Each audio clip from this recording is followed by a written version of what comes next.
Ce jour-là, Chloé avait décidé de découvrir la nouvelle Europe. Et son papy, Paul, l'avait encouragée. Allez, profites-en, bouge, aujourd'hui c'est facile.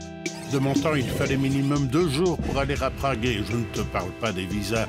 On devait même changer de train en pleine nuit dans un trou perdu d'Allemagne de l'Est. Aujourd'hui, en avion, mais tu y es en quelques heures et ta carte d'identité suffit.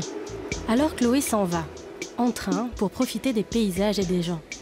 Bien sûr, c'est un peu plus long que l'avion, mais ça n'a plus rien à voir avec l'époque de son papy. Prague et ses 900 km, ce sont quelques heures de voyage. En plus, Chloé n'a pas perdu son temps. Lors d'une incursion en Roumanie, elle a rencontré Dan. Ils se sont vus, ils se sont plu. Europe, au service de Cupidon. Dan lui aussi avait eu envie de découvrir l'Europe et de se faire un peu d'argent. Il avait rejoint un chantier de la vieille Europe. 45 heures dans un vieux bus sur des routes loin d'être toutes impeccables. Et sur place, mal logé, mal considéré, il n'était même pas très bien payé. En plus, à son retour, il avait constaté que son employeur n'avait pas payé les lois sociales. Alors l'Europe... Quand elle retrouve son papy, Chloé est triste. Elle pense à Dan rester là-bas. Lui, il a décidé de travailler d'arrache-pied pour devenir médecin et pouvoir la rejoindre.